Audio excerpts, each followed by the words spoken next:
let me know when you can see that. Okay, great. So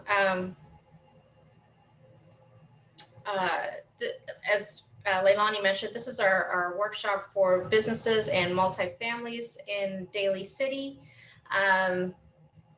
This is kind of that agenda for today's meeting. We already did the introductions. I'll talk a little bit about the services, the main legislation that we're all looking at in 2022, some of the resources, the city's disposable foodware ordinance, and then time for questions and answers. So the first thing is our organics or compost collection services. This is in Daly City.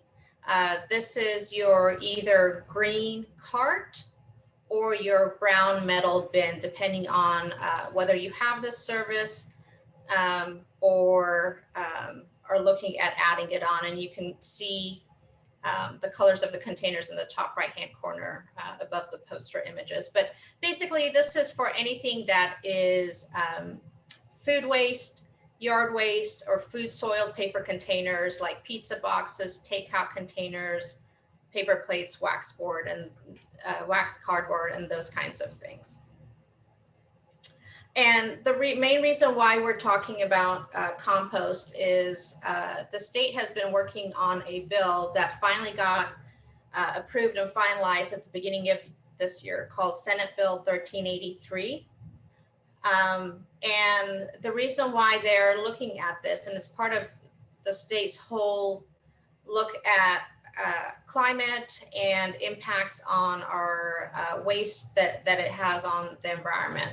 So in California, and these numbers are a little bit out of date, but it's the most recent ones that CalRecycle has and uses. And CalRecycle is the arm that sets the requirements, the mandates, and state legislation for cities and counties in California to follow related to recycling your garbage and organics and those kinds of things. So based on the information that they've garnered over the years, the California disposed of approximately 27 million tons of organic waste in 2017. And again, that includes any kind of yard waste, clippings, food scraps, from your homes, produce markets, paper products that are used for food, those kinds of things.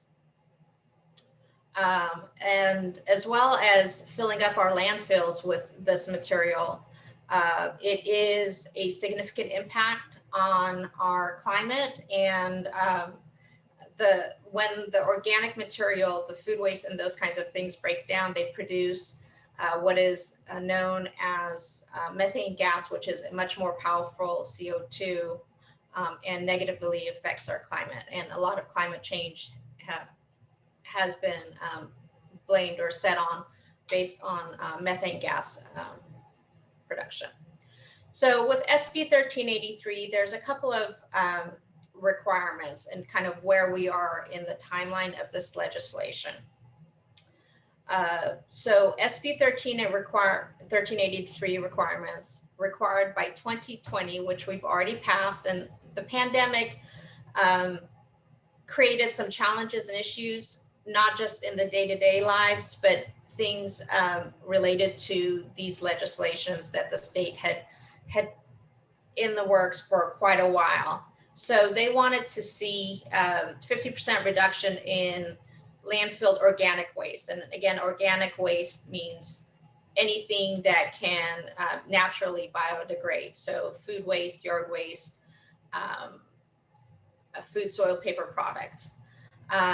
In 2022, the regulations take effect. And what those regulations say is that every business, every resident, every multifamily complex has to separate their organic waste from their garbage and have it composted. It can no longer go into your garbage stream. And up to this point, some of you we may have spoken with you about other legislations like AB 1826, which said that, if you produce so much garbage and recycling in a week, then you have to have organic service. But if you produce less than that, you're excused. Well, SB 1383 kind of takes over and makes those ones basically outdated, because it now says that everybody pretty much has to have organic waste. And so it starts as of January 1, 2022. And then there's a period of time where we have to gear everybody up. But our goal, working with the city and all our customers, is to educate everybody this year about the requirements and really try to get as many of you on board as quickly as we can. End of this year, beginning of next year, and in through the next couple of years, while the mandate goes into effect January 22, so 6 months from now. The enforcement period, there's a bit of time that the cities each have to get everybody in compliance before the state comes down with fines and other repercussions if customers and businesses are not in compliance. So that's why we really want to get out ahead of this as much as possible. The other thing that 1383 has are these long range kind of thresholds, that 75% of the reduction in landfill organic waste by 2025, and then a food recovery component that the county is taking on for Daly cities to help those that are in need. But and there'll be more information on that, but the county is really taking the lead on that. Our main focus is, again, your collection services. The other thing that 1383 has and requires is it specifies the container colors and signage information.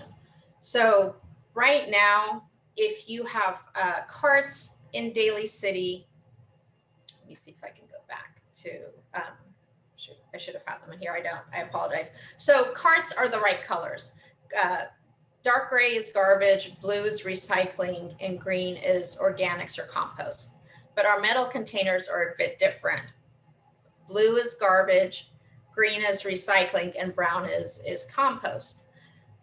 So under 1383, the colors have to either, the bodies of the containers or the lids have to be the colors of gray or black for garbage, blue for recycling, and green for compost. So any customers with metal containers, there will be a period of time as we start rolling this out to customers, as your bins require a repair or you start a new service, we'll start swapping those out with the right color scheme. So until all the containers throughout the city are replaced, there's going to be this kind of dual color scheme for commercial businesses if you have metal containers. The other thing that 1383 really focuses on is the signage. And that is similar to the kinds of signs that we have right now, that they need to have a lot of graphics showing what's accepted, a listing of the no's, and in the top languages that are spoken in a community. So in Daly City, that would be English, Spanish, Chinese, and Tagalog. So we will be updating all our signage and brochures and everything to reflect this. However, businesses are also required in their internal containers. So let's say you have a restaurant and you have a cabinet that houses your garbage and your recycling.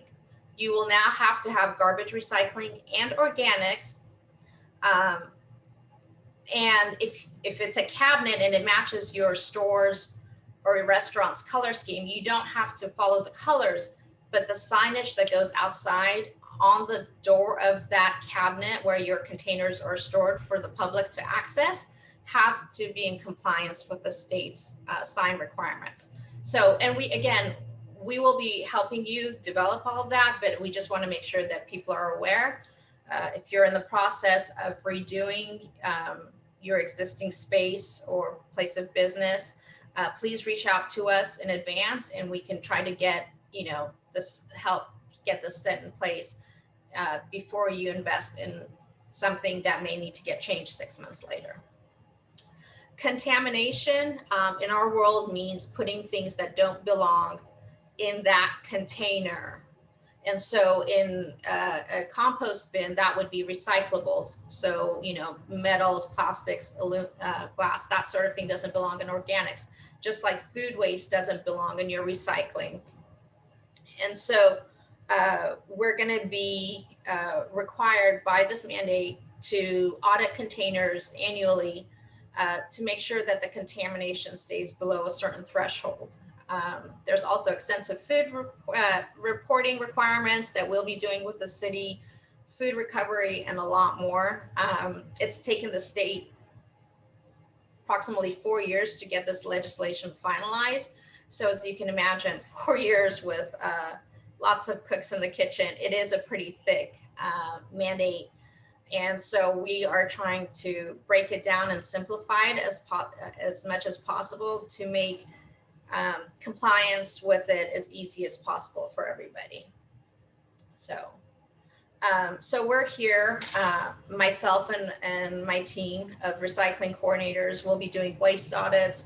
We'll be providing technical assistance, education, outreach, and tools to you guys. The city is also, we work hand in hand on all of this information. So we'll be doing a lot more of these types of workshops. We can come out to your site, do the training on site. But this is really kind of the first introduction of what's on the horizon. And again, SB 1383 basically impacts everybody within the city of Daly City. So with that, I am going to stop sharing my screen and turn it over to Leilani. Thanks, Monica. So I will share my presentation to give everyone an overview of disposable food serviceware. Can everyone see my screen? Yes. Great. Yes.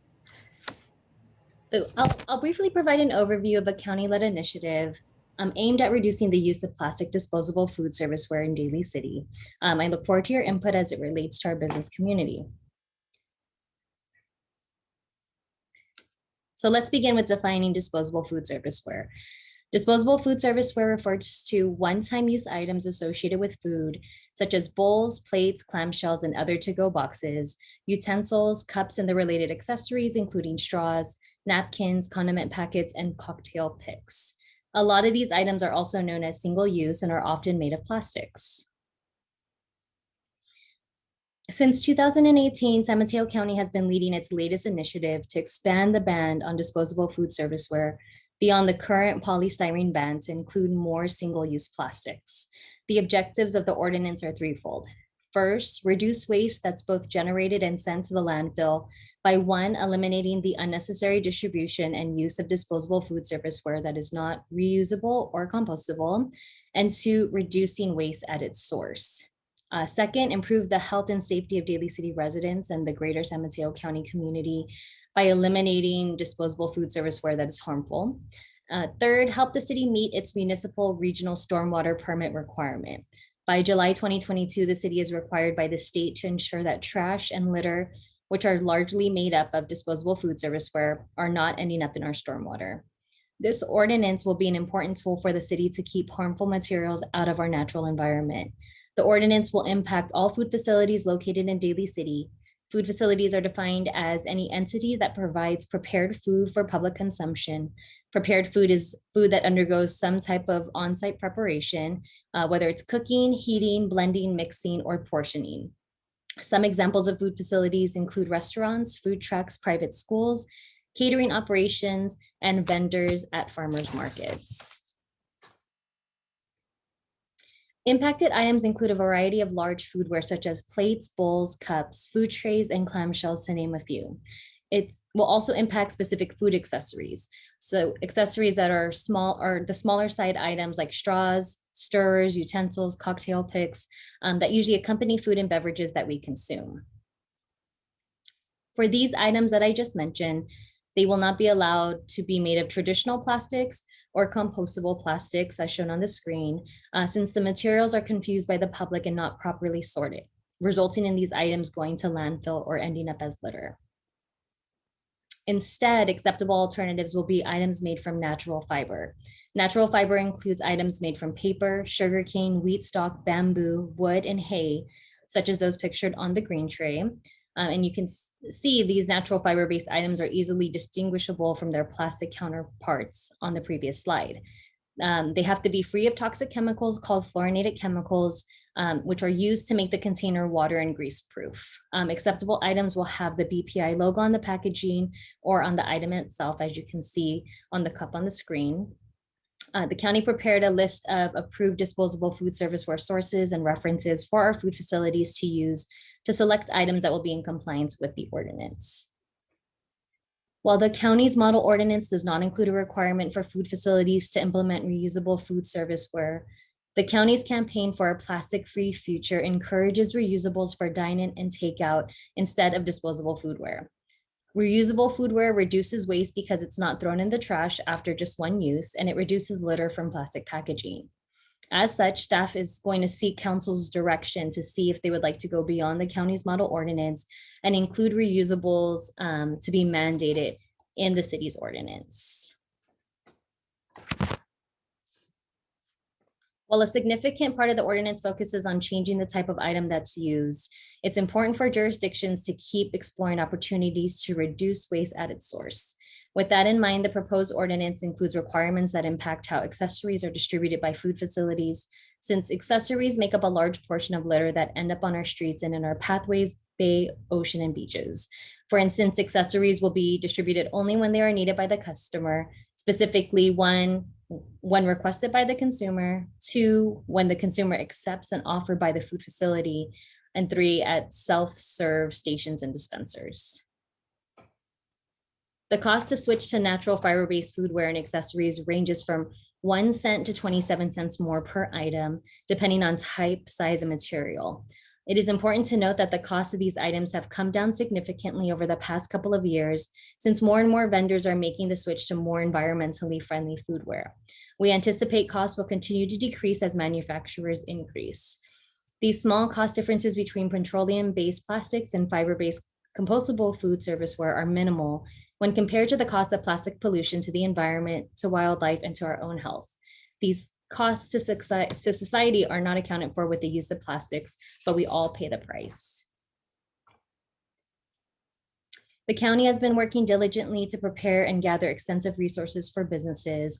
They have a full website in which you can see these items as well. So there's a purchasing guide of samples of approved disposable and reusable foodware, discount codes for disposable foodware, a list of disposable foodware distributors and manufacturers, a list of temporary exemptions for compliant foodware where alternatives currently do not exist, implementation sheets for restaurants, grocery and convenience stores, food trucks, temporary food facilities, and cafeterias, one-on-one technical assistance with the Foodware Aware program team, including a dedicated hotline, email, and site visits, both virtual and in person, financial incentives for compliant disposable foodware for underserved food facilities, which specifically include food facilities located in San Mateo County, whose owners live in zip codes 94014 and 94015, as well as incentives to switch to reusable foodware for all food facilities.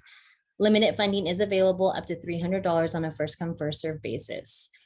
There's also a webinar led by the county inviting food facilities to learn about the new requirements, available resources, and recommended next steps to meet. And you could also meet foodware distributors and manufacturers. And then coming soon, they're working on additional outreach and education materials targeted for staff and customers, including window clings, employee flyers, and prompt cards. In terms of next steps, staff will be recommending to the city council to join the county and neighboring jurisdictions, currently 8 cities in San Mateo County and growing, to take this next step in addressing the plastic waste challenge. Staff is introducing the proposed ordinance to the city council on July 26, 2021, to seek the city council's approval to join this county-led initiative to further reduce single-use plastics and other foodware waste. Since the city understands that many in our business community are still recovering from the pandemic, staff will be recommending to postpone the effective date of the city's ordinance beyond the County of San Mateo's March 25th, 2022 effective date to October 1st, 2022, to allow for an additional 6 months for businesses to prepare and transition. The city supports taking this next step to reduce our carbon footprint, reduce the amount of waste sent to landfills, and protect our environment and health. And we're available to answer any questions.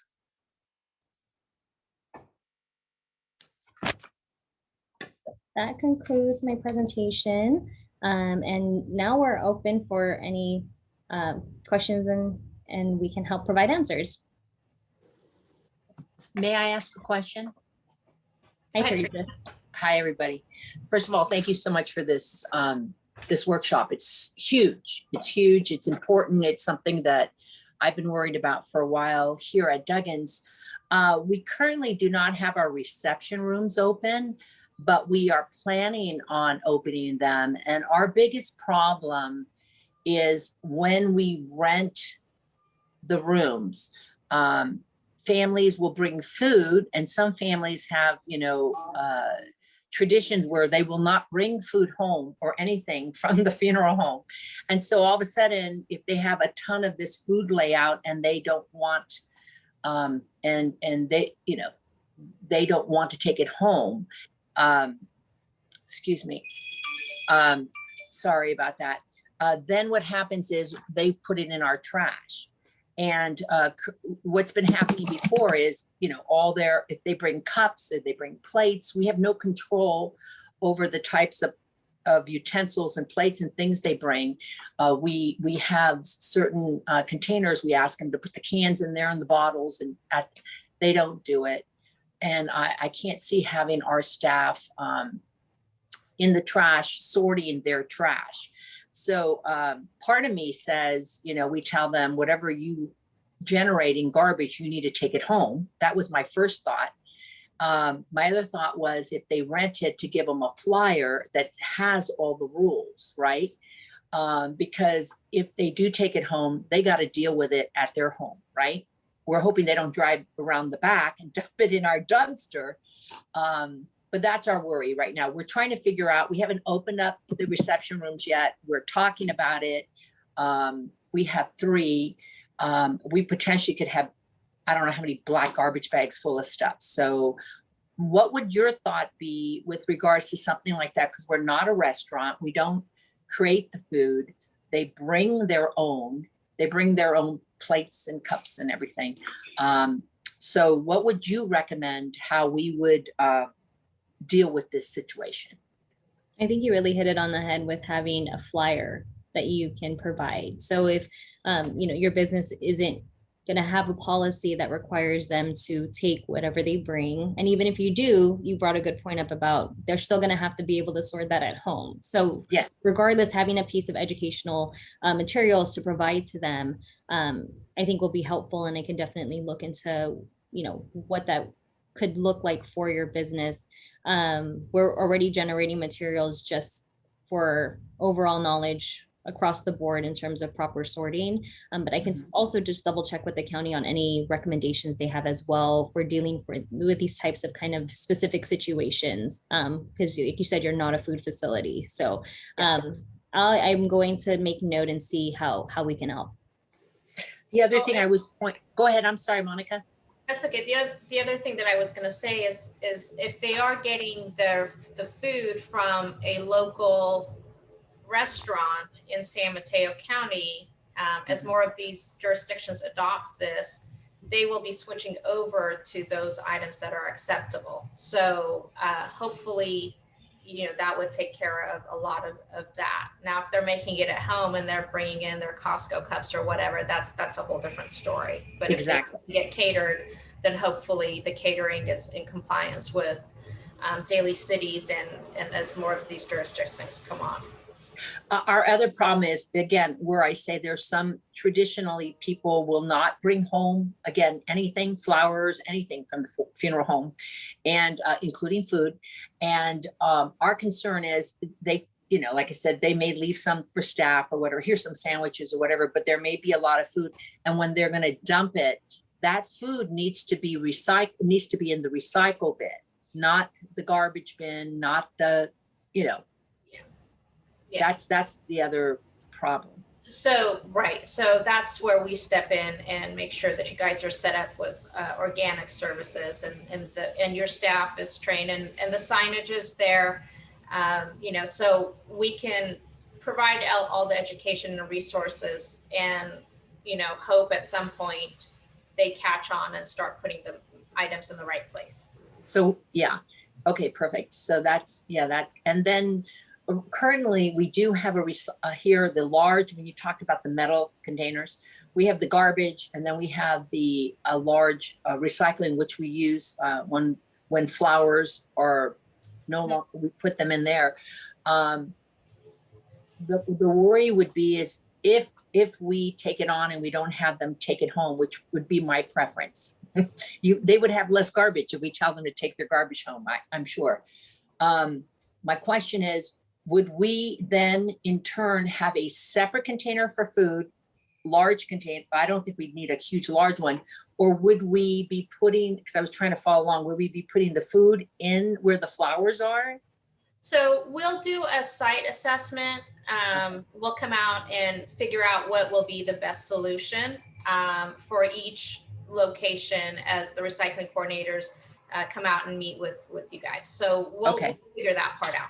Okay, and the only reason too is because City of Daly City and Coma have facilities that they rent, kind of like the same idea what we do, Right. Like you know, and so if someone has a party, it would be the same thing for those businesses as well, for the city. Right. And so we're going to be working with the cities on their community centers and whatnot. So and then let us know what we can do. Thank you. Thank you. Thank you. Thank you.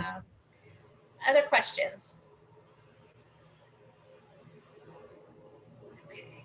I know this is a bit overwhelming. This is the first of many ways that we're going to try to reach our businesses. There'll be mailers, there'll be brochures. We'll do as more and more in-person type events become okay to do again. We'll be holding these in person. We'll bring samples out. And again, you know, we'll be redoing our labels and posters and those kinds of things to be in compliance with the state requirements. So if you are good with that, then you will be in compliance when we give them to you. If you have special brand guidelines or those kinds of things internally where it needs to be kind of uniform with, you know, if you're within a corporation or anything like that, let us know. We will work with you. We'll make sure you have the information of what is required to make sure that if you redo your signage, that it's still in compliance and then you don't have to go back and redo them again because there was something that was missing. So we're really here to hold your hand and guide you guys through this as much as possible. We're learning as well, and the state folks that are going to be monitoring, it's all new to them. So we're all kind of in this together. But as much as we can to help and support you, we will be. And it'll take some time to transition over. You know, we don't expect everything to be perfect and in place, you know, by the January 1, 2022 deadline.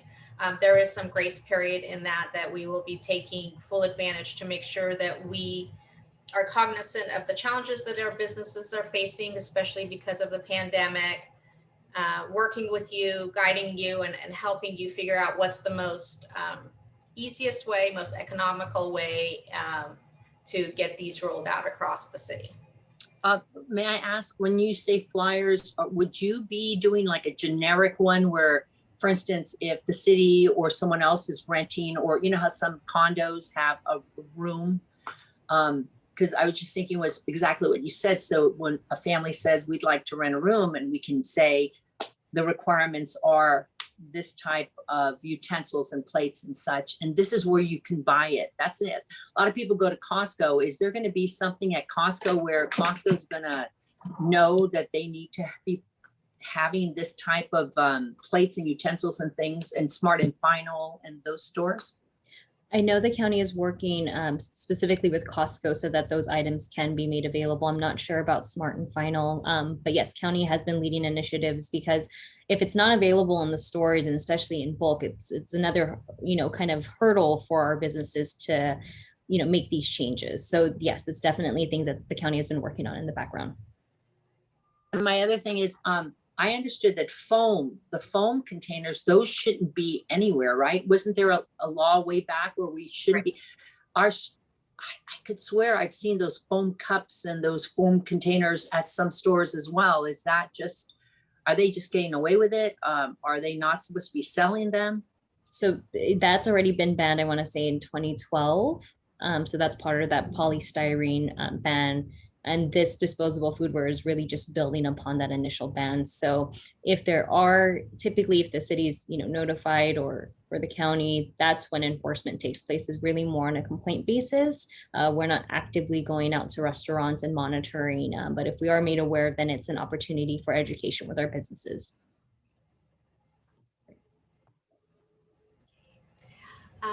Any other questions? Okay. Leilani, this is going to get posted on the city's website because it's being recorded? Yes. Okay, great. Thank you. Well, thank you. We, want to give your time back to you. We know everybody's really busy. Really appreciate you joining us. Look for more information coming from us in the city on all these things. We're going to try to kind of bundle as much together so we're not hitting you with multiple things in a kind of a piecemeal effect. So it's all there for you to understand, but feel free to reach out to us. Let me see if I can share my screen one more time to put up our contact information.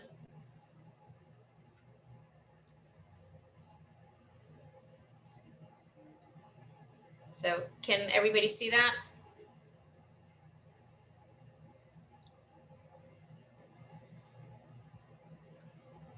And those of you who RSVP'd had my contact information from emailing me for the link to this thing as well. So again, feel free to reach out to Leilani and I or the recycling coordinators at any time.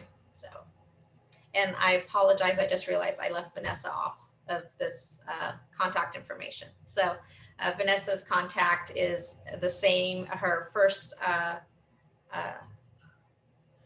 vinwin2@republicservices.com. So, sorry about that, Vanessa. Anyway, if nobody else has anything, we will let you go. Leilani, or do you have anything? Nothing else. Thank you so much for joining us. And again, we're here as resources. Feel free to contact us. Okay. Have a wonderful week. Thank you so much. Take care, everyone. Thank you. Bye-bye.